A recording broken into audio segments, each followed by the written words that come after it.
ओम नमः शिवाय भक्तों, हर हर महादेव, जय महाकाल। कैसे हैं सब लोग। देखिए, अगर आपके परिवार की खुशियों पर किसी की नजर लग गई है, आपकी कोई मनोकामना है, कोई विश है, काफी समय से पूरी नहीं हो रही है, घर में किसी की तरक्की नहीं हो रही है, बाल बच्चे गलत रास्ते पर जा रहे हैं और मनोकामना आपकी कोई हृदय की बात है, काफी दिनों से अधूरी है, मेरे देव आदिदेव महादेव जी अगर आपकी बात को नहीं सुन रहे हैं ना, तो अपने बच्चों के लिए, अपने परिवार के लिए इस वाले उपाय को जरूर कीजिएगा। मात्र 7 चावल के दाने आपको बेलपत्र पर चिपका देना है। कैसे करना है पूरा उपाय पूज्य गुरुजी की कथा से सुनकर के और समझ करके बहुत ही अच्छे से आपको बताऊंगा। परंतु उससे पहले आप सबसे एक छोटी सी गुजारिश करूंगा कि जो लोग पहली बार आए हैं ना, चैनल को सब्सक्राइब जरूर कीजिएगा और वीडियो को लाइक करके महादेव जी का कोई सा भी प्यारा नाम कमेंट बॉक्स में लिखना मत भूलिएगा। आपकी सारी मनोकामनाएं विश पूरी जरूर होगी, आपके घर की खुशियां भी वापस से लौट करके जरूर आएंगी। इस पूरे वीडियो के अंदर हम लोग 3 महा उपाय के बारे में बात करेंगे जो कि अलग अलग कामना पूर्ति के लिए होंगे। सबसे पहले बात कर लेते हैं पहले वाले उपाय की तरफ, ठीक है। एक एक करके चलते हैं। पहला वाला जो उपाय है किन लोगों को करना है, देखिए जितनी भी मेरी माताएं बहनें सुन रही हैं, देख रही है ना इस वाले वीडियो को, ये पहला वाला उपाय आपको अपने बच्चों के लिए जरूर करना चाहिए। और साथ ही साथ अगर आपके परिवार में कोई आपके पति हैं या आपके भाई हैं, कोई भी है ना जो कि पढ़ाई लिखाई में ज्यादा ध्यान नहीं दे रहे, है ना, पढ़ाई लिखाई भी नहीं करते हैं, गुस्सा बहुत ज्यादा करते हैं, गलत रास्ते पर जा चुके हैं, है ना, किसी भी तरीके की अगर कोई समस्या है आपके बच्चे के साथ, आपके पति के साथ, या फिर अपशब्द बोलते हैं, गाली देते हैं, गुस्सा करते हैं ना, तो ये छोटा सा उपाय आपको करना होगा। किस दिन करना है, गुरुदेव ने खास करके बताया था कि अगर आपको किसी भी महीने के अंदर ये वाला उपाय करना है ना, तो इसके लिए सबसे सुंदर जो दिन है वो है प्रदोष का दिन। और प्रदोष के दिन भी ना कर पाओ तो शिवरात्रि के दिन तो कर ही लेना। बहुत ही ज्यादा अद्भुत उपाय है, ध्यान से सुनिएगा। समय जो बताया गुरुदेव ने वो बताया प्रदोष काल। केवल और केवल इन खास 2 तिथियों के दिन आप इस वाले उपाय को कर सकते हो। ध्यान से सुनिएगा, आपको लेनी होगी मात्र 1 बेलपत्र जो कहीं से भी खंडित ना हो। अगर आपको नहीं मिलती है ना, तो शिवलिंग के पास में जाना, वहां पर जो भी बेलपत्र शिवालय पर चढ़ी हुई है ना, वो अखंडित होगी, वो खंडित नहीं होगी, उसे उठाना, धो करके काम में ले लेना, ठीक है। थोड़ा सा आपको चाहिए होगा शहद। अब भैया शहद कितना चाहिए, तो ज्यादा नहीं, आपको बेलपत्र पर लगाने के लिए 2 से 4 बूंद आपको शहद चाहिए, बस इतना सा, ठीक है ना। और इसी के साथ चाहिए होंगे आपको 7 चावल के दाने, है ना। 7 चावल के दाने जो भी आप लो वो अक्षत लेना। अक्षत का मतलब जो कहीं से भी खंडित ना हो, टूटे फूटे ना हो, आराम से आप 7 चावल ऐसे ढूंढ सकते हो, ठीक है ना। तो 1 बेलपत्र, थोड़ा सा शहद और 7 चावल के दाने, साथ ही साथ 1 लोटा शुद्ध जल। अपने घर का ध्यान रखना, जब भी मैं जल के बारे में बात करूं ना, आपको हमेशा ताजा जल लेना है ना। जो सुबह सुबह आता है ताजा जल, जो आप भगवान जी के लिए अलग से एक कलश में रख देते हो ना जल, उसी वाले लोटे में से या उसी वाले कलश में से आपको 1 लोटा शुद्ध जल तांबे का ले लेना है, ठीक है। और इन सभी चीजों को लेकर के प्रदोष काल में पहुंचना कहां पर, बेलपत्र के पेड़ के पास। जैसे ही आप यहां पर पहुंचेंगे ना, सबसे पहले आपको उत्तर दिशा यानी कि नॉर्थ डायरेक्शन की तरफ मुंह करके खड़े हो जाना है। परिवार का कोई भी सदस्य इस उपाय को कर सकता है। प्रदोष काल में जाना है, प्रदोष और शिवरात्रि के दिन आप इस उपाय को कर सकते हो। ध्यान से सुनिएगा। जैसे ही आप यहां पर पहुंचे, सबसे पहले 1 लोटा शुद्ध जल मेरे देव आदिदेव महादेव जी को ओम नमः शिवाय श्री शिवाय नमस्तुभ्यम का स्मरण करते हुए समर्पित करना।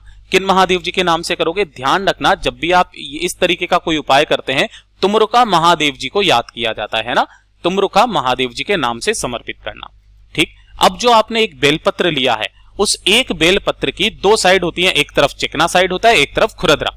तो जो सीधा वाला होता है ना, चिकना वाला साइड, उस चिकने वाले साइड पर जो ये बीच वाली पत्ती है ना, केवल आपको इस बीच वाली पत्ती पर पूरे पर आपको शहद लगाना है ना। केवल इतना सा आपको शहद चाहिए, थोड़ा सा शहद लगा देना पूरी पत्ती पर, एक टिपकी नहीं लगानी है, पूरी पत्ती पर लगाना है। और जो आपने 7 चावल अक्षत के दाने लिए है ना, उस व्यक्ति का नाम और गोत्र बोलना जिसके लिए आप इस उपाय को कर रहे हो, अपने बच्चे का या अपने पति का, जो बहुत ज्यादा गुस्सा करते हैं, गलत रास्ते पर है, पढ़ाई लिखाई में ज्यादा ध्यान नहीं देते हैं ना, उनके लिए आपको ये उपाय करना है। 7 चावल के दाने इसी के ऊपर आपको रख देना, चिपका देना इनके ऊपर। जैसे ही आपने चिपकाया, इस बेल पत्र को आपको इस जगह से उठाना है। अब ध्यान रखना, चावल के दाने गिरेंगे नहीं क्योंकि वो चिपके रहेंगे, ठीक है ना। इस बेल पत्र को आपको उल्टा समर्पित करना है ना। बेल पत्र के पेड़ की जड़ों में आपको उल्टा समर्पित करना है। डंडी रहेगी आपकी तरफ और जो बड़ी वाली पत्ती रहेगी ना, वो रहेगी वृक्ष के तरफ, पेड़ की तरफ, है ना। जब आप उल्टा करेंगे चावल गिरेंगे नहीं, आपके उससे चिपके रहेंगे, इस तरीके से समर्पित कर देना उस व्यक्ति का नाम और गोत्र बोल करके जिसके लिए आप इस उपाय को कर रहे हैं। ठीक है ना, यहां पर लिख दिया। उसके जस्ट बाद में आपको यहां पर 2 मिनट खड़े होकर के या बैठ करके जैसे भी आपको विनती करनी है विनती करना, ध्यान रखना तुमरुका महादेव जी के नाम से ही ये वाला उपाय करना और वापस घर की तरफ चले आ जाना। 1 से 2 प्रदोष या 1 से 2 शिवरात्रि आप इस उपाय को करके देख लीजिएगा। आपके जो भी बाल बच्चे हैं या फिर आपके पति हैं सही रास्ते पर आने लग जाएंगे, अपशब्द बोलना बंद कर देंगे, है ना, गलत रास्ते पर हैं तो सही रास्ते पर आ जाएंगे, गाली गलौच नहीं करेंगे, पढ़ाई लिखाई में आपके बच्चे ध्यान देने लग जाएंगे। पूज्य गुरु जी का ये वाला उपाय बहुत ही ज्यादा खास और अद्भुत है, जरूर कीजिएगा। अब बात कर लेते हैं दूसरा वाला उपाय, और ये वाला भी जो उपाय है प्रदोष और शिवरात्रि के दिन ही किया जाता है। ध्यान से सुनना, ये वाला उपाय होगा आपकी किसी भी मनोकामना पूर्ति के लिए जो कि काफी समय से पूरी नहीं हो रही है। देव आदिदेव महादेव जी अगर आपकी नहीं सुन रहे हैं आपकी कामना को, हृदय की बात है, अधूरी है काफी समय से, एक बार प्रदोष या शिवरात्रि के दिन प्रदोष काल के समय पर इस वाले उपाय को जरूर कीजिएगा। ठीक है ना, आपको लेनी होंगी इस तरीके से 5 बेलपत्र जो कहीं से भी खंडित ना हो। ठीक है ना, 5 क्या लेनी है आपको? बेलपत्र। ठीक है, इसी के साथ में लेना होगा आपको पीला चंदन। इसमें और कोई सा चंदन काम में मत लेना, केवल पीला चंदन लेना। ऐसा मत करना कि भैया पीला चंदन नहीं है तो आपने लाल चंदन काम में ले लिया, ना, ऐसा नहीं करना, पीला चंदन ले लेना। ठीक है, और थोड़ा सा लेना होगा आपको गाय का घी, गाय का घी लेना। अब जो आपने 5 बेलपत्र लिए हैं ना, इन 5 बेलपत्र में से 4 बेलपत्र एक तरफ रखना और 1 बेलपत्र एक तरफ रखना।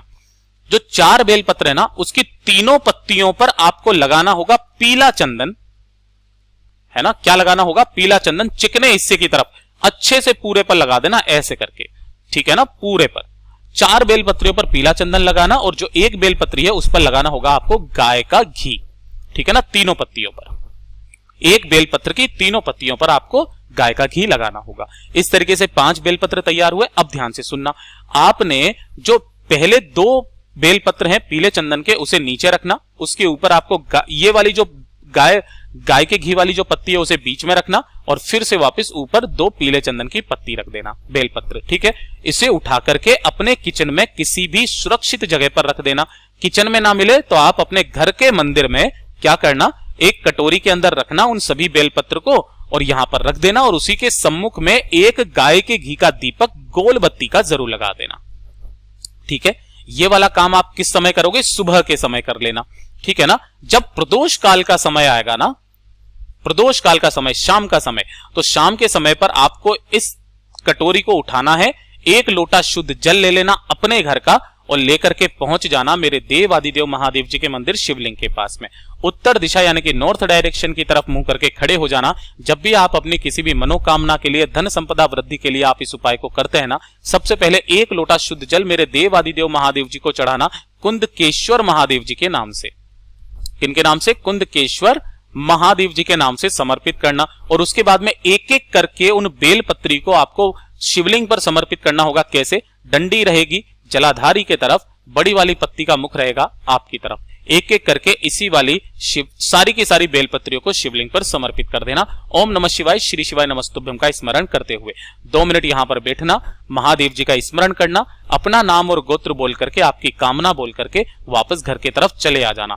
पूज्य गुरु जी ने बताया कि इस वाले उपाय को करने का क्रम जो है या तो 5 शिवरात्रि कर लो या 5 प्रदोष कर लो, है ना, लेकिन जैसे ही आप 2 से 3 शिवरात्रि या प्रदोष करोगे ना, आपका मनोवांछित फल की प्राप्ति आपको हो जाएगी। पूज्य गुरु जी का ये वाला भी जो उपाय है बहुत ही ज्यादा खास और अद्भुत है, जरूर कीजिएगा। अब बात कर लेते हैं आज के इस वीडियो का सबसे आखिरी और अंतिम उपाय कि अगर आपकी किस्मत आपका साथ नहीं दे रही है, आपका कोई सा भी काम बनते बनते बिगड़ जाता है, ठीक है ना, या फिर आप जिस कार्य में हाथ डाल रहे हो सफलता नहीं मिलती है ना, आप चाहे विवाह में देरी हो रही हो, चाहे वो व्यापार में देरी हो रही हो, कोई ना कोई रोड़ा अगर आपके कामों में अटक रहा है ना, लगता है किस्मत बहुत ज्यादा खराब है, तो छोटा सा उपाय कीजिएगा, शिवरात्रि और प्रदोष किसी भी दिन कर लेना। ठीक है ना, आपको लेनी होगी इस तरीके से 1 बेलपत्र जो कहीं से भी खंडित ना हो, ठीक है ना, और 1 लोटा ले लेना शुद्ध जल अपने घर का। इसे लेकर के पहुंचना प्रदोष काल में कहां पर? बेलपत्र के पेड़ के पास, उत्तर दिशा यानी कि नॉर्थ डायरेक्शन की तरफ मुंह करके आपको बैठ जाना है। यहां पर ना तो आपको जल समर्पित करना है, ना ही आपको बेलपत्र समर्पित करना है। यहां पर आपको जो मंत्रोच्चारण की स्थिति होती है ना, उस वाली स्थिति में आपको यहां बैठ जाना है। अपना दाहिना हाथ आगे निकालना है और इस दाहिने हाथ पर आपको उल्टा करके उस बेलपत्र को इस तरीके से रखना है कि जो बीच वाली पत्ती हो वो आपकी मध्यस्थ का जो उंगली है ना वहां पर रहे और जो डंडी रहे वो आपकी हथेली पर ऐसे करके रहे। ठीक है, ऐसे करके बैठ जाना और 108 बार आपको या तो ओम नमः शिवाय या श्री शिवाय नमस्तुभ्यम, पंचाक्षरी मंत्र या षडाक्षरी मंत्र, जो भी मंत्र आपको आता है उसका 108 बार उच्चारण करना। उच्चारण करने के बाद ढोक दे करके, है ना, उस एक लोटे को उठा करके और इस बेलपत्र को लेकर के पहुंच जाना मेरे देव आदिदेव महादेव जी के मंदिर शिवलिंग के पास में। उत्तर दिशा यानी कि नॉर्थ डायरेक्शन की तरफ मुंह करके खड़े हो जाना। सबसे पहले आपको करना क्या है कि जो आपने बेलपत्र लिया है उसे इस तरीके से समर्पित करना है कि पत्ती का मुख रहेगा आपकी तरफ और डंडी का मुख रहेगा आपसे विपरीत दिशा में, चिकना वाला हिस्सा नीचे की तरफ रहेगा। और उसके बाद में आपको एक लोटा शुद्ध जल मेरे देव आदिदेव महादेव जी को समर्पित करना है अवधूतेश्वर महादेव जी के नाम से। किनके नाम से? अवधूतेश्वर महादेव जी के नाम से समर्पित करना। 1 से 2 प्रदोष या 1 से 2 शिवरात्रि करके देख लीजिएगा, आपकी किस्मत जो है दिन दूनी रात चौगुनी तरक्की करने लगेगी और आपकी किस्मत अपने आप ही आपका साथ देने लग जाएगी। पूज्य गुरु जी के ये सभी उपाय बहुत ही ज्यादा खास और अद्भुत है, जरूर कीजिएगा। वीडियो पसंद आए तो लाइक जरूर करना, चैनल को सब्सक्राइब जरूर कीजिएगा। मैं मिलता हूं आपसे अगले वीडियो में, तब तक के लिए ओम नमः शिवाय, जय महाकाल।